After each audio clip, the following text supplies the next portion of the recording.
Harry Potter and the Prisoner of Azkaban by J.K. Rowling. Harry Potter and the Prisoner of Azkaban. To Jill Pruitt and Aine Keeley, the godmothers of Swing. Chapter 1, Owl Post.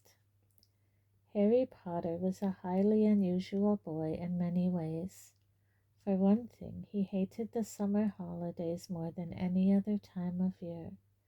For another, he really wanted to do his homework, but was forced to do it in secret in the dead of night, and he also happened to be a wizard.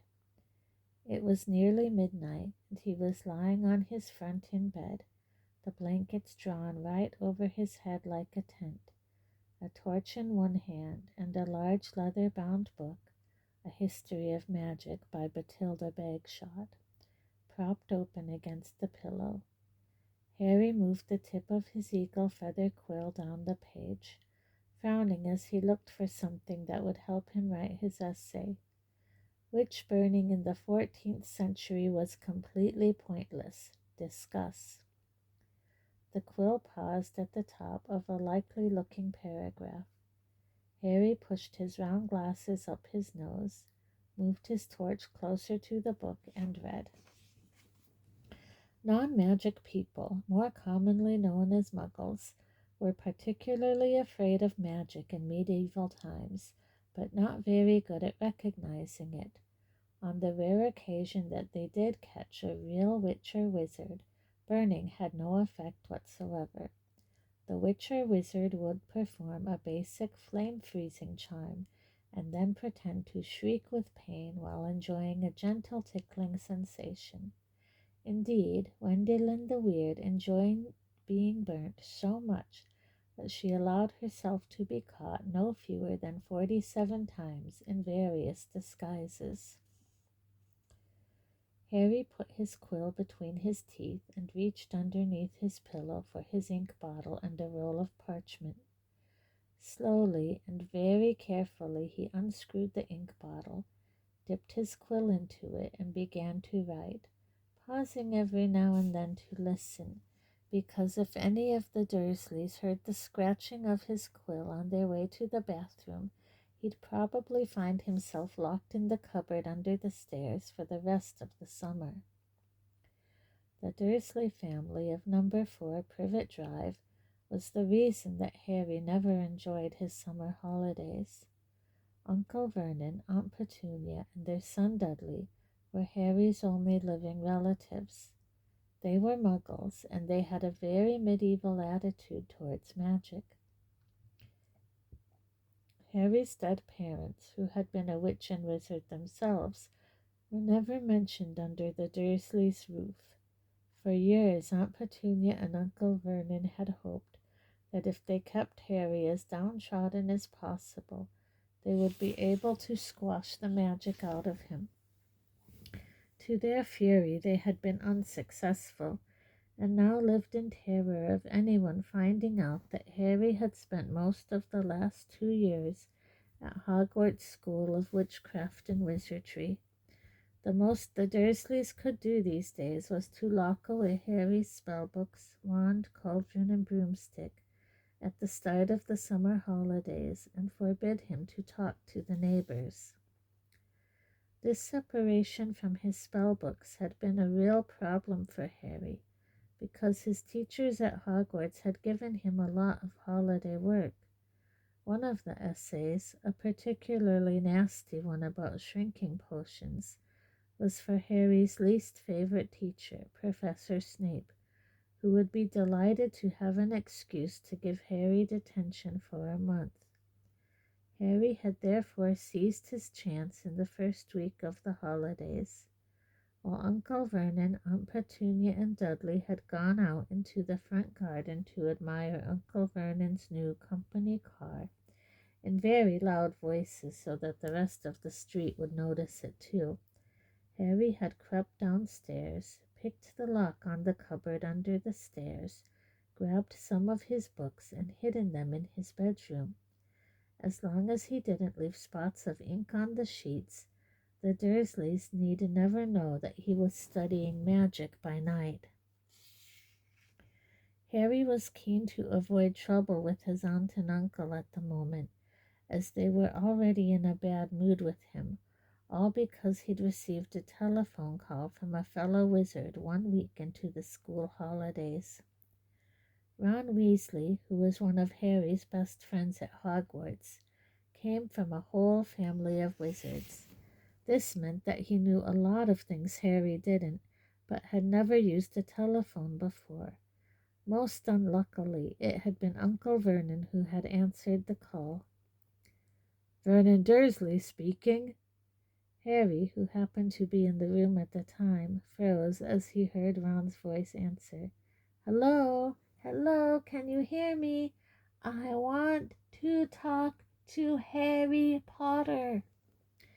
Ron was yelling so loudly that Uncle Vernon jumped and held the receiver a foot away from his ear, staring at it with an expression of mingled fury and alarm. "Who is this?" he roared in the direction of the mouthpiece. "Who are you?" "Ron Weasley!" Ron bellowed back, as though he and Uncle Vernon were speaking from opposite ends of a football pitch. "I'm a friend of Harry's from school." Uncle Vernon's small eyes swiveled around to Harry, who was rooted to the spot. "There is no Harry Potter here," he roared, now holding the receiver at arm's length as though frightened it might explode. "I don't know what school you're talking about. Never contact me again. Don't you come near my family." And he threw the receiver back onto the telephone as if dropping a poisonous spider. The row that had followed had been one of the worst ever. "How dare you give this number to people like you?" Uncle Vernon had roared, spraying Harry with spit. Ron obviously realized that he'd got Harry into trouble because he hadn't called again. Harry's other best friend from Hogwarts, Hermione Granger, hadn't been in touch either. Harry suspected that Ron had warned Hermione not to call, which was a pity because Hermione, the cleverest witch in Harry's year, had Muggle parents, knew perfectly well how to use a telephone, and would probably have had enough sense not to say that she went to Hogwarts. So Harry had had no word from any of his wizarding friends for 5 long weeks, and this summer was turning out to be almost as bad as the last one. There was just one very small improvement. After swearing that he wouldn't use her to send letters to any of his friends, Harry had been allowed to let his owl Hedwig out at night. Uncle Vernon had given in because of the racket Hedwig made if she was locked in her cage all the time. Harry finished writing about Wendelin the Weird and paused to listen again. The silence in the dark house was broken only by the distant grunting snores of his enormous cousin Dudley. It must be very late. Harry's eyes were itching with tiredness. Perhaps he'd finish this essay tomorrow night. He replaced the top of the ink bottle, pulled an old pillowcase from under his bed, put the torch, a history of magic, his essay, quill, and ink inside it, got out of bed, and hid the lot under a loose floorboard under his bed. Then he stood up, stretched, and checked the time on the luminous alarm clock on his bedside table. It was 1 o'clock in the morning. Harry's stomach gave a funny jolt. He had been 13 years old without realizing it for a whole hour. Yet another unusual thing about Harry was how little he looked forward to his birthdays. He had never received a birthday card in his life. The Dursleys had completely ignored his last 2 birthdays, and he had no reason to suppose they would remember this one. Harry walked across the dark room, past Hedwig's large empty cage, to the open window. He leant on the sill, the cool night air pleasant on his face after a long time under the blankets. Hedwig had been absent for 2 nights now. Harry wasn't worried about her. She'd been gone this long before, but he hoped she'd be back soon. She was the only living creature in this house who didn't flinch at the sight of him. Harry, though still rather small and skinny for his age, had grown a few inches over the last year. His jet black hair, however, was just as it always had been, stubbornly untidy, whatever he did to it. The eyes behind his glasses were bright green, and on his forehead, clearly visible through his hair, was a thin scar, shaped like a bolt of lightning.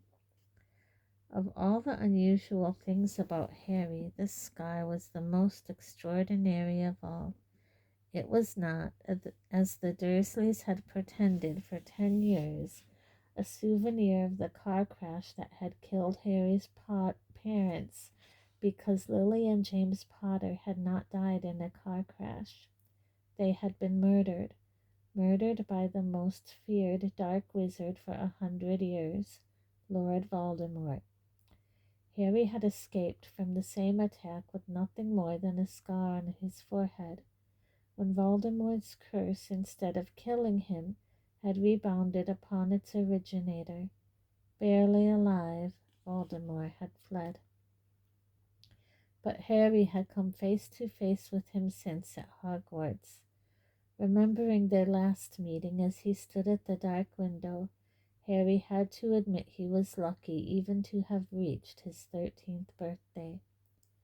He scanned the starry sky for a sign of Hedwig, perhaps soaring back to him with the dead mouse dangling from her beak, expecting praise. Gazing absently over the rooftops, it was a few seconds before Harry realized what he was seeing. Silhouetted against the golden moon and growing larger every moment was a large, strangely lopsided creature, and it was flapping in Harry's direction. He stood quite still, watching it sink lower and lower. For a split second he hesitated, his hand on the window latch, wondering whether to slam it shut. But then the bizarre creature soared over one of the street lamps of Privet Drive, and Harry, realizing what it was, leaped aside. Through the window soared 3 owls, 2 of them holding up the third, which appeared to be unconscious. They landed with a soft flump on Harry's bed, and the middle owl, which was large and gray, keeled right over and lay motionless. There was a large package tied to its legs. Harry recognized the unconscious owl at once. His name was Errol, and he belonged to the Weasley family. Harry dashed to the bed at once, untied the cords around Errol's legs, took off the parcel, and then carried Errol to Hedwig's cage. Errol opened one bleary eye, gave a feeble hoot of thanks, and began to gulp some water. Harry turned back to the remaining owls. One of them, the large snowy female, was his own Hedwig. She too was carrying a parcel, and looked extremely pleased with herself. She gave Harry an affectionate nip with her beak as he removed her burden, then flew across the room to join Errol. Harry didn't recognize the third owl, a handsome tawny one, but he knew at once where it had come from, because in addition to a third parcel, it was carrying a letter bearing the Hogwarts crest. When Harry relieved this owl of its post, it ruffled its feathers importantly, stretched its wings, and took off through the window into the night. Harry sat down on his bed, grabbed Errol's package, ripped off the brown paper, and discovered a present wrapped in gold, and his first ever birthday card. Fingers trembling slightly, he opened the envelope. 2 pieces of paper fell out, a letter and a newspaper cutting. The cutting had clearly come out of the wizarding newspaper, the Daily Prophet, because the people in the black and white picture were moving. Harry picked up the cutting, smoothed it out, and read, Ministry of Magic employee scoops grand prize. Arthur Weasley, head of the Misuse of Muggle Artifacts office at the Ministry of Magic, has won the annual Daily Prophet Grand Prize Galleon Draw. A delighted Mr. Weasley told the Daily Prophet, We will be spending the gold on a summer holiday in Egypt, where our eldest son Bill works as a curse breaker for Gringotts Wizarding Bank. The Weasley family will be spending a month in Egypt, returning for the start of the new school year at Hogwarts, which 5 of the Weasley children currently attend. Harry scanned the moving photograph, and a grin spread across his face as he saw all 9 of the Weasleys waving furiously at him, standing in front of a large pyramid.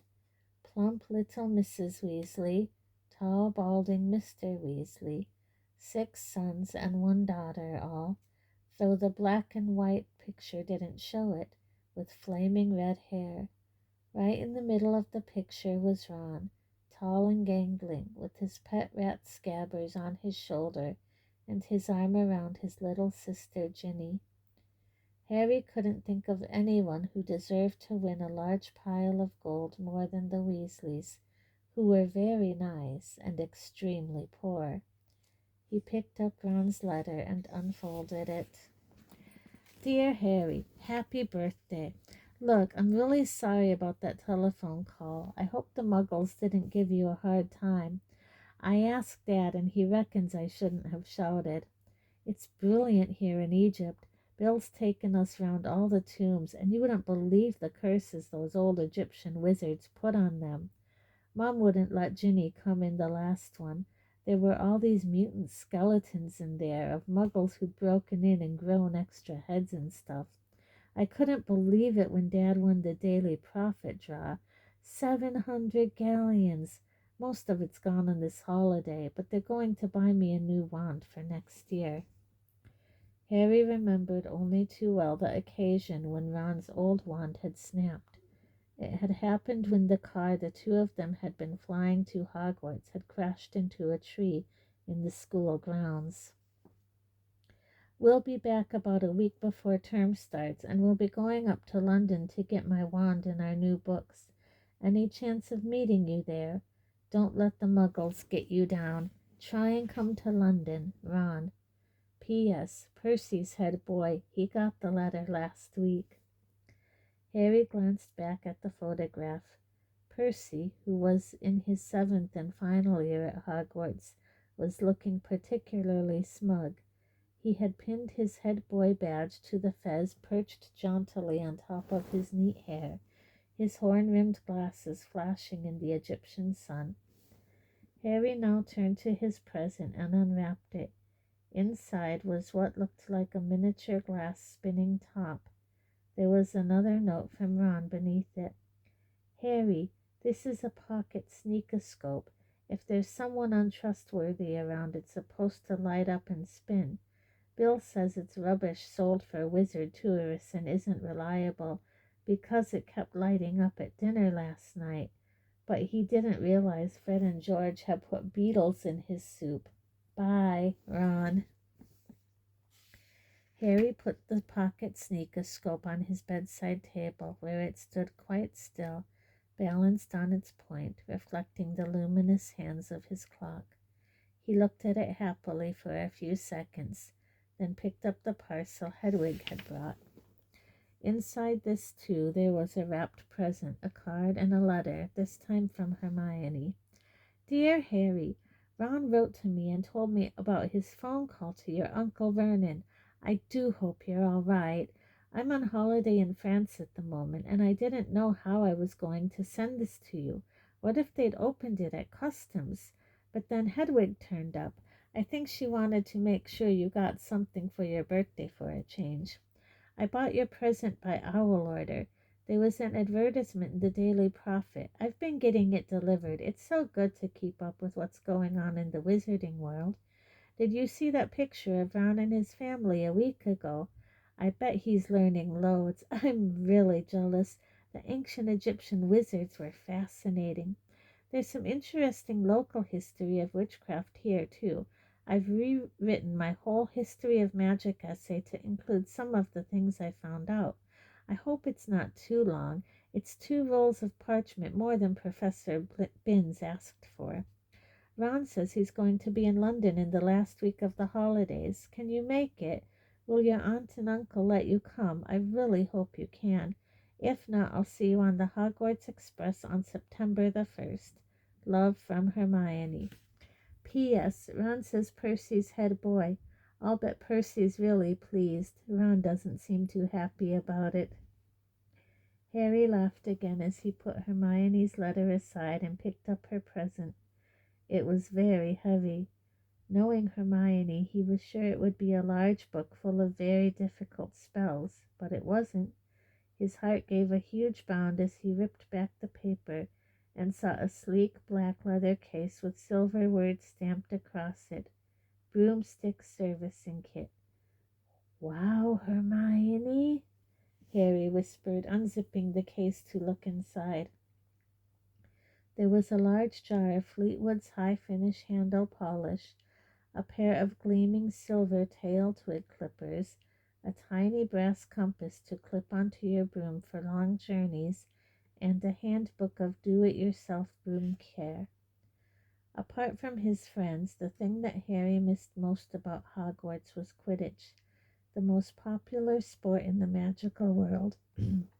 Highly dangerous, very exciting, and played on broomsticks. Harry happened to be a very good Quidditch player. He had been the youngest person in a century to be picked for one of the Hogwarts house teams. One of Harry's most prized possessions was his Nimbus 2000 racing broom. Harry put the leather case aside and picked up his last parcel. He recognized the untidy scrawl on the brown paper at once. This was from Hagrid, the Hogwarts gamekeeper.